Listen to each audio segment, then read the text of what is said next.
Okay, I wanted to talk about a new series on the Sci-Fi Channel called Project Blue Book. I've left it a couple of weeks so that the series can get started and bed in, because with these kind of sci-fi semi-conspiracy series, there's always a period of establishing the characters. So I've left it a couple of episodes just to see where it goes.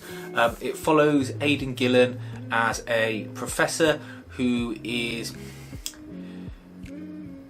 given a job by the US Air Force to investigate what he coins a term of as unidentified flying objects. Until then, they weren't known as anything in particular, and in the first episode he calls them UFOs.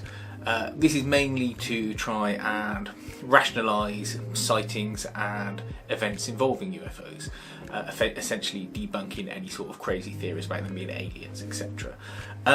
He's paired up with a member of the Air Force who acts as the sort of straight-laced, doesn't want to believe anything is possibly to do with aliens, and there's always a explanation. He's trying to climb the ladder in Washington and get a more powerful job, so he just wants to toe the line. And in the background you've got a sort of shadowy set of generals and military people who are, at the end of the second episode, it turns out, fully aware that there are UFOs and aliens abound, but they're trying to keep a lid on it. One of them smokes a big cigar. It's obviously a callback to the cigarette smoking man from the X-Files. It says at the start that it is based on, or rather inspired by, true events or true cases from Project Blue Book.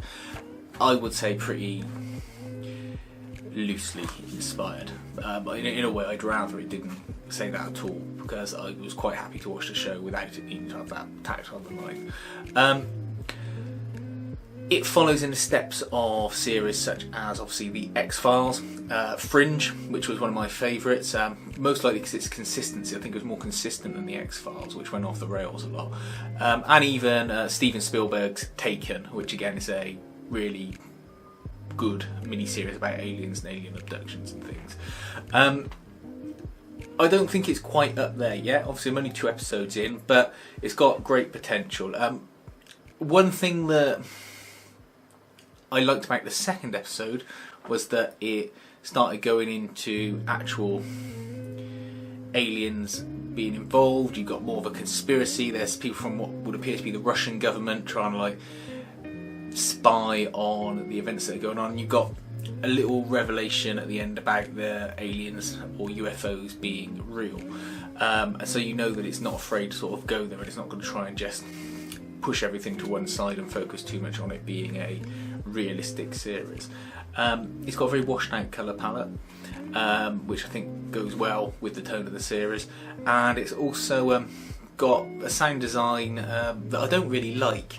I'm not sure why. I'm no sound expert. All I know is that when I'm listening to it, I don't like the music or the sound design of it. I find it off-putting, and I don't know why. I think it's because they try and fill it with some sort of like dread noise all the time, and it just doesn't work. It doesn't quite gel with the visuals, but that may well get sorted out later in the series once they sort of settle into their rhythm.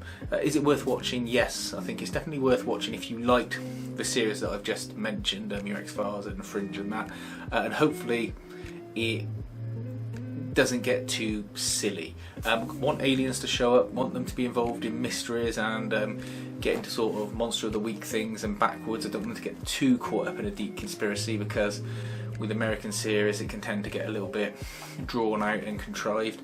But yeah, I definitely think it's got really good potential, and it's sort of a refreshing watch.